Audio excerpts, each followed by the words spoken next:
ਪ੍ਰਕਾਸ਼ ਸਿੰਘ ਬਾਦਲ ਪੰਜਾਬ ਦਾ 5 ਵਾਰ ਮੁੱਖ ਮੰਤਰੀ ਬਣਨ ਵਾਲਾ ਸਿਆਸਤ ਦੀਆਂ ਸਿਖਰਾਂ ਛੂਹਣ ਵਾਲਾ ਵਿਅਕਤੀ ਨਿਰਸੰਦੇਹ ਕੋਈ ਆਮ ਵਿਅਕਤੀ ਨਹੀਂ ਹੋ ਸਕਦਾ।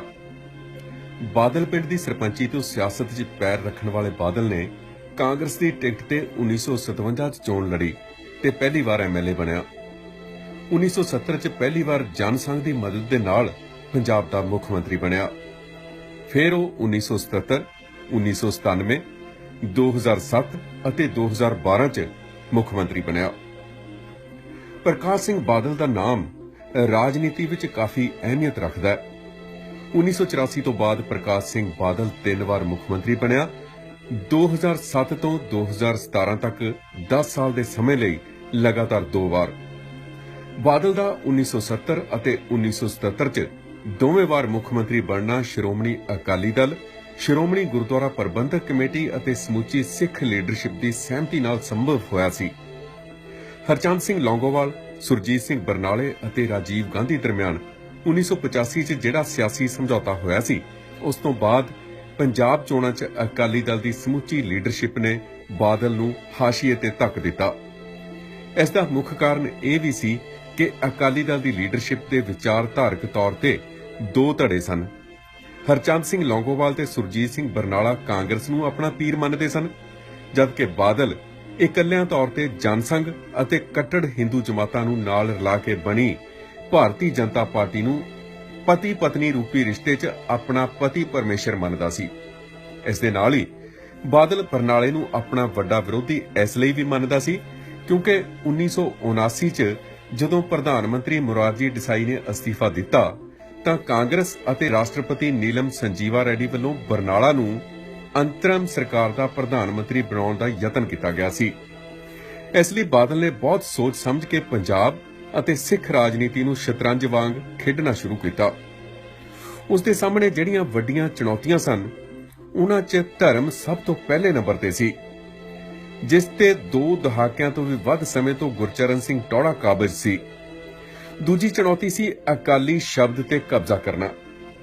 ਹਾਲਾਂਕਿ ਉਹ ਵੱਡਾ ਜੋੜ ਤੋੜ ਕਰਕੇ ਸ਼੍ਰੋਮਣੀ ਅਕਾਲੀ ਦਲ ਪਾਰਟੀ ਤੇ ਸਿੱਧਿਆਂ ਕਬਜ਼ਾ ਕਰ ਸਕਦਾ ਸੀ, ਪਰ ਇਸ ਵਿੱਚ ਬਾਦਲ ਨੂੰ ਅਕਾਲੀ ਦਲ ਦੇ ਸੰਵਿਧਾਨ ਜਿਹੜਾ 1920 'ਚ ਤਿਆਰ ਕੀਤਾ ਗਿਆ ਸੀ ਦੀ ਉਹ ਮੱਦ ਰੜਕਦੀ ਸੀ, ਜਿਹਦੇ 'ਚ ਲਿਖਿਆ ਹੋਇਆ ਹੈ ਕਿ ਸਿੱਖੀ ਦੇ ਬੋਲਬਾਲੇ ਅਤੇ ਸਿੱਖਾਂ ਦੀ ਆਜ਼ਾਦੀ ਲਈ ਲਗਾਤਾਰ ਸੰਘਰਸ਼ ਜਾਰੀ ਰੱਖਿਆ ਜਾਣਾ। ਅਕਾਲੀ ਦਲ ਦੇ ਸੰਵਿਧਾਨ 'ਚੋਂ ਸਿੱਖਾਂ ਦੀ ਆਜ਼ਾਦੀ ਵਾਲੀ ਇਹ ਲਾਈਨ ਨੂੰ ਕੱਟਣ ਲਈ ਨਵੇਂ ਅਤੇ ਪੁਰਾਣੇ ਅਕਾਲੀ ਲੀਡਰਾਂ ਨੇ ਰਲ ਕੇ ਇਸ ਖੇਡ ਦੇ ਵਿੱਚ ਹਿੱਸਾ ਪਾਇਆ, ਜਿਹੜੀ ਬਾਦਲ ਵੱਲੋਂ ਖੇਡੀ ਜਾ ਰਹੀ ਸੀ।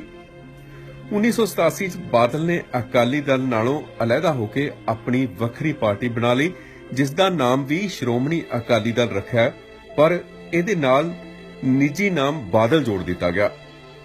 ਇਹ ਗੱਲ ਸਿੱਖਾਂ ਦੇ ਧਿਆਨ ਵਿੱਚ ਨਹੀਂ ਗਈ ਕਿਉਂਕਿ ਜੂਨ 1984 ਦੇ ਦਰਬਾਰ ਸਾਹਿਬ ਦੇ ਹਮਲੇ ਤੋਂ ਬਾਅਦ ਅਕਾਲੀ ਦਲ ਦੇ ਨਾਮ ਨਾਲ ਹੀ ਯੂਨਾਈਟਿਡ ਅਕਾਲੀ ਦਲ ਇੱਕ ਹੋਰ ਸਿਆਸੀ ਸਿੱਖ ਪਾਰਟੀ ਬਣ ਗਈ ਸੀ ਤੇ ਜੇਲ੍ਹ ਵਿੱਚ ਬੰਦ ਸਿਮਰਨਜੀਤ ਸਿੰਘ ਮਾਨ ਨੂੰ ਇਸ ਦਾ ਪ੍ਰਧਾਨ ਬਣਾਇਆ ਗਿਆ।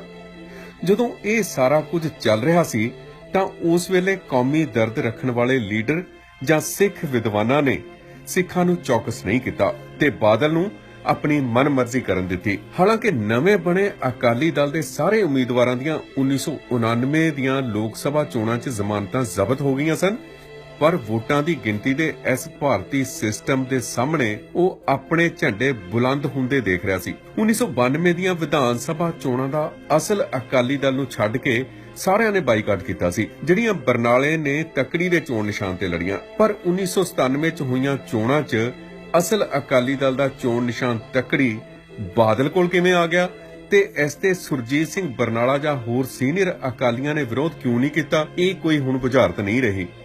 ਤੇ 15 ਅਪ੍ਰੈਲ 2016 ਨੂੰ ਅਸਲ ਸ਼੍ਰੋਮਣੀ ਅਕਾਲੀ ਦਲ, ਜਿਸ ਨੇ 1982 'ਚ ਧਰਮ ਯੁੱਧ ਮੋਰਚਾ ਆਰੰਭਿਆ ਸੀ, ਉਹਦਾ ਕਾਂਗਰਸ ਪਾਰਟੀ 'ਚ ਰਲੇਵੇਂ ਦਾ ਐਲਾਨ ਕਰ ਦਿੱਤਾ ਗਿਆ। ਅਸਲ ਅਕਾਲੀ ਦਲ ਨੂੰ ਖਤਮ ਕਰਕੇ ਨਿੱਜੀ ਪਾਰਟੀ ਬਣਾਉਣ ਦੇ ਨਾਲ ਹੀ ਬਾਦਲ ਨੇ 2012 'ਚ ਇਜ਼ਹਾਰ ਆਲਮ ਨੂੰ ਅਕਾਲੀ ਦਲ ਦਾ ਮੀਤ ਪ੍ਰਧਾਨ ਬਣਾਇਆ, ਜਿਹੜਾ ਇਜ਼ਹਾਰ ਆਲਮ ਸੈਨਾ ਦੇ ਨਾਮ ਨਾਲ ਹਜ਼ਾਰਾਂ ਸਿੱਖ ਨੌਜਵਾਨਾਂ ਨੂੰ ਝੂਠੇ ਪੁਲਿਸ ਮੁਕਾਬਲਿਆਂ 'ਚ ਮਾਰ ਚੁੱਕਿਆ ਸੀ ਤੇ ਉਹਦੀ ਪਤਨੀ ਨੂੰ ਮਲੇਰਕੋਟਲਾ ਤੋਂ ਪਾਰਟੀ ਦੀ ਟਿਕਟ ਦੇ ਕੇ ਐਮਐਲਏ ਬਣਾਇਆ। ਫਰੀਦਕੋਟ ਦੇ ਸ਼ਰਾਬ ਦੇ ਕਾਰੋਬਾਰੀ ਦੀਪ ਮਲਹੋਤਰਾ ਨੂੰ ਵੀ ਪਾਰਟੀ ਦਾ ਮੀਤ ਪ੍ਰਧਾਨ ਬਣਾਇਆ। ਹੁਣ ਗੱਲ ਕਰਦੇ ਹਾਂ ਪ੍ਰਕਾਸ਼ ਸਿੰਘ ਬਾਦਲ ਵੱਲੋਂ ਸਮੇਂ-ਸਮੇਂ ਤੇ ਕੀਤੇ ਗਏ ਕੁਝ ਅਜਿਹੇ ਕਾਰਜਾਂ ਬਾਰੇ ਜਿਹੜੇ ਰੋਜ਼-ਰੋਜ਼ ਨਵੇਂ ਉੱਠਦੇ ਵਿਵਾਦਾਂ ਥੱਲੇ ਦਬ ਕੇ ਰਹਿ ਗਏ ਤੇ ਸਿੱਖਾਂ ਦਾ ਉਹਨਾਂ ਵੱਲ ਕਦੇ ਧਿਆਨ ਹੀ ਨਹੀਂ ਗਿਆ। 1978 ਚ ਅੰਮ੍ਰਿਤਸਰ ਵਿਖੇ ਜਿਸ ਖੂਨੀ ਸਾਕੇ ਚ ਨਕਲੀ ਨਿਰੰਕਾਰੀਆਂ ਨੇ 13 ਸਿੱਖਾਂ ਨੂੰ ਗੋਲੀ ਚਲਾ ਕੇ ਸ਼ਹੀਦ ਕੀਤਾ ਸੀ, ਉਹਦੀ ਸਾਰੀ ਦੇਖ-ਰੇਖ ਪ੍ਰਕਾਸ਼ ਸਿੰਘ ਬਾਦਲ ਨੇ ਉਸ ਵੇਲੇ ਸਰਕਟ ਹਾਊਸ ਦੇ ਵਿੱਚ ਬੈਠ ਕੇ ਕੀਤੀ। ਇਸ ਸਾਕੇ ਦੇ ਬਾਅਦ ਨਿਰੰਕਾਰੀ ਗੁਰਬਚਨ ਨੂੰ ਸੁਰੱਖਿਅਤ ਪੰਜਾਬ ਤੋਂ ਬਾਹਰ ਕੱਢਿਆ ਗਿਆ। ਬਾਅਦ ਚ ਆਪਣੇ ਹੀ ਮੰਤਰੀ ਜੀਵਨ ਸਿੰਘ ਉਮਰਾ ਨੰਗਲ ਦੀ ਝੂਠੀ ਗਵਾਹੀ ਤੇ ਉਸ ਨੂੰ ਬਰੀ ਵੀ ਕਰਵਾਇਆ ਗਿਆ।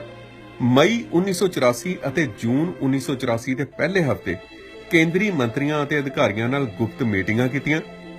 10 ਜੂਨ ਨੂੰ ਚੰਡੀਗੜ੍ਹ ਆ ਕੇ ਰੇਡੀਓ ਤੇ ਬਿਆਨ ਦੇ ਕੇ ਸਿੱਖ ਫੌਜੀਆਂ ਨੂੰ ਬਗਾਵਤ ਲਈ ਪ੍ਰੇਰਿਤ ਕੀਤਾ ਤੇ ਬਾਦਲ ਦੇ ਫੌਜੀਆਂ ਨੂੰ ਬੈਰਕਾਂ ਛੱਡ ਦੇਣ ਦਾ ਬਿਆਨ ਇੱਕ ਸੋਚੀ ਸਮਝੀ ਕੇਂਦਰੀ ਸਾਜ਼ਿਸ਼ ਸੀ, ਜਿਹਦੇ ਤਹਿਤ ਉਹਨਾਂ ਫੌਜੀਆਂ ਦੀ ਨਿਸ਼ਾਨਦੇਹੀ ਕਰਨੀ ਸੀ ਜਿਹੜੇ ਜਜ਼ਬਾਤੀ ਹੋ ਕੇ ਆਪਣੇ ਧਰਮ ਨੂੰ ਇੱਕ ਮੁਲਕ ਨਾਲੋਂ ਉੱਪਰ ਸਮਝਦੇ ਸਨ।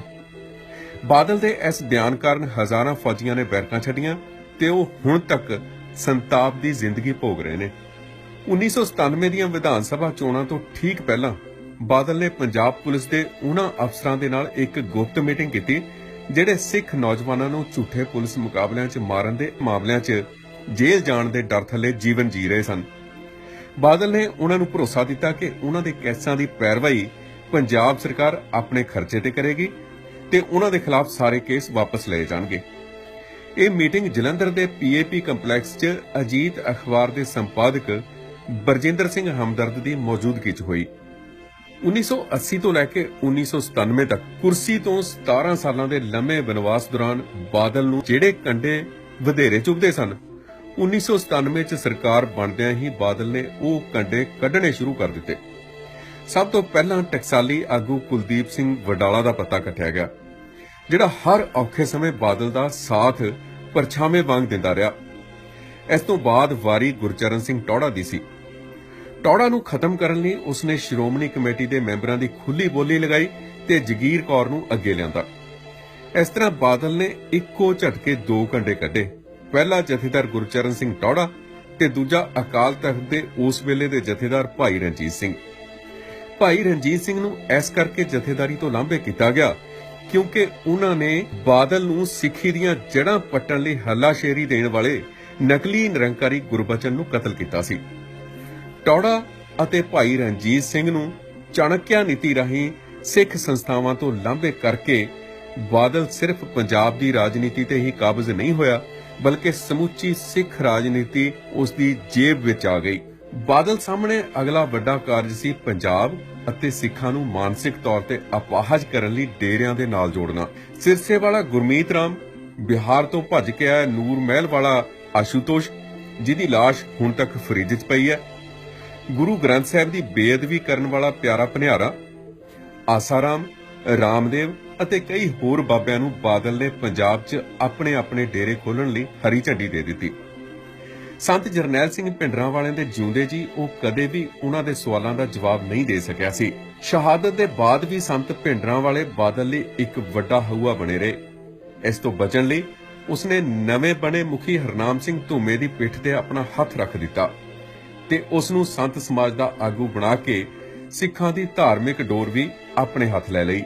ਇਹਦੇ ਨਾਲ ਹੀ ਇਹ ਗੱਲ ਵੀ ਜ਼ਿਕਰ ਕਰਨ ਵਾਲੀ ਹੈ ਕਿ ਬਾਦਲ ਦੇ 2007 ਤੋਂ ਲੈ ਕੇ 2017 ਤੱਕ ਦੇ 10 ਸਾਲਾਂ ਦੇ ਰਾਜ 'ਚ ਗੁਰੂ ਗ੍ਰੰਥ ਸਾਹਿਬ ਦੀ 80 ਤੋਂ ਵੱਧ ਵਾਰ ਵੱਖ-ਵੱਖ ਥਾਵਾਂ ਤੇ ਬੇਅਦਬੀ ਹੋਈ।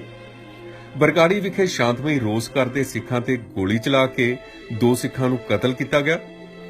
ਸਿਰਸੇ ਵਾਲੇ ਗੁਰਮੀਤ ਰਾਮ ਨੂੰ ਅਕਾਲ ਤਖਤ ਵੱਲੋਂ ਮੁਆਫ ਕਰਵਾਇਆ ਗਿਆ ਤੇ ਸ਼੍ਰੋਮਣੀ ਕਮੇਟੀ ਦੇ ਨਾਮ ਵੱਖ-ਵੱਖ ਪਿੰਡਾਂ 'ਚ ਵਾਹੀਯੋਗ ਜ਼ਮੀਨਾਂ ਨੂੰ ਸਸਤੇ ਭਾਅ ਆਪਣੇ ਖਾਸ ਬੰਦਿਆਂ ਨੂੰ ਅਲਾਟ ਕੀਤਾ ਗਿਆ। ਜੇ ਸਮਾਜਿਕ ਉਭਾਰ ਜਾਂ ਸਮਾਜਿਕ ਪਛੜੇਵੇਂ ਦੀ ਗੱਲ ਕੀਤੀ ਜਾਏ ਤਾਂ ਬਾਦਲ ਦੇ 10 ਸਾਲਾਂ ਦੇ ਰਾਜ 'ਚ ਪੰਜਾਬ 'ਚ ਨਸ਼ਾ, ਕੇਬਲ, ਰੇਤਾ ਬਜਰੀ, ਟਰਾਂਸਪੋਰਟ ਅਤੇ ਭੂ ਮਾਫੀਏ ਦੇ ਨਾਲ-ਨਾਲ ਪਾਰਟੀ ਪੱਧਰ ਦੀ ਗੁੰਡਾਗਰਦੀ ਜ਼ੋਰਾਂ ਤੇ ਰਹੀ।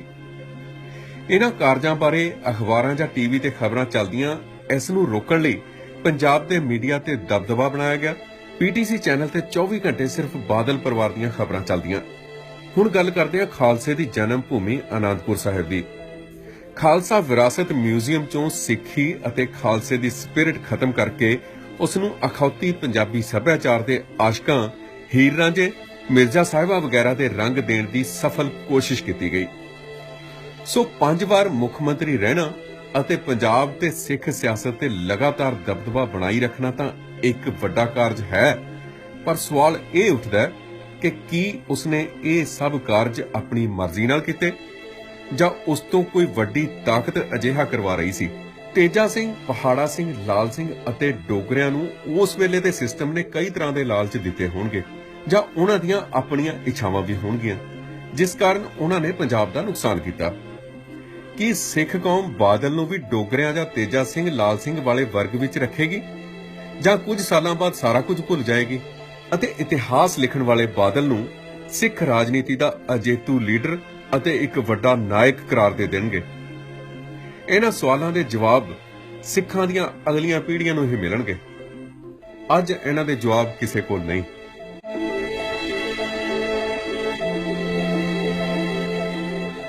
ਸੋ ਅੱਜ ਅਸੀਂ ਇਸ ਐਪੀਸੋਡ ਦੇ ਵਿੱਚ ਕੁਝ ਅਜਿਹੀਆਂ ਗੱਲਾਂ ਬਾਰੇ ਚਰਚਾ ਕੀਤੀ ਪ੍ਰਕਾਸ਼ ਸਿੰਘ ਬਾਦਲ ਦੇ ਨਾਲ, ਜਿਹੜੀਆਂ ਸਿੱਧੇ ਤੌਰ ਦੇ ਉੱਤੇ ਸੰਬੰਧ ਰੱਖਦੀਆਂ ਨੇ, ਜਿਨ੍ਹਾਂ ਦਾ ਆਮ ਤੇ ਖਾਸ ਜਿਹੜਾ ਸਾਡਾ ਦਰਸ਼ਕ ਹੈ ਉਸ ਨੂੰ ਪਹਿਲਾਂ ਨਹੀਂ ਸੀ ਪਤਾ। ਪਰ ਇਹ ਗੱਲਾਂ ਦਾ ਸਾਨੂੰ ਪਤਾ ਲੱਗਣ ਤੋਂ ਬਾਅਦ ਕੀ ਅਸੀਂ ਇਹ ਗੱਲ ਸੋਚਦੇ ਹਾਂ ਕਿ 2022 ਦੀਆਂ ਜਿਹੜੀਆਂ ਵਿਧਾਨ ਸਭਾ ਚੋਣਾਂ ਹੋਣਗੀਆਂ ਪੰਜਾਬ ਦੇ ਵਿੱਚ, ਉਹਦੇ 'ਚ ਪ੍ਰਕਾਸ਼ ਸਿੰਘ ਬਾਦਲ ਨੂੰ ਅੱਗੇ ਆਉਣਾ ਚਾਹੀਦਾ ਜਾਂ ਉਹ ਅੱਗੇ ਆ ਜਾਵੇਗਾ, ਜਾਂ ਉਸਦੇ ਪਰਿਵਾਰ ਦਾ ਜਿਹੜਾ ਅਗਲਾ ਫਰਜ਼ੰਦ ਹੈ ਸੁਖਬੀਰ ਸਿੰਘ ਬਾਦਲ, ਉਹ ਪੰਜਾਬ ਦੀ ਸਿਆਸਤ ਤੇ ਕਿਸੇ ਨਾ ਕਿਸੇ ਤਰੀਕੇ ਅਸਰਅੰਦਾਜ਼ ਹੋਵੇਗਾ? ਇਹ ਗੱਲ ਸੋਚਣ ਵਾਲੀ ਹੈ। ਸੋ ਇਸ ਦੇ ਨਾਲ ਹੀ ਅੱਜ ਸਿਰਫ ਇੰਨਾ ਹੀ। ਅਗਲੇ ਹਫਤੇ ਫੇਰ ਮਿਲਾਂਗੇ। ਉਦੋਂ ਤੱਕ ਲਈ ਮੈਨੂੰ ਇਜਾਜ਼ਤ ਦਿਓ। ਸਾਰਿਆਂ ਦਾ ਬਹੁਤ ਬਹੁਤ ਧੰਨਵਾਦ। ਸਤਿ ਸ੍ਰੀ ਅਕਾਲ।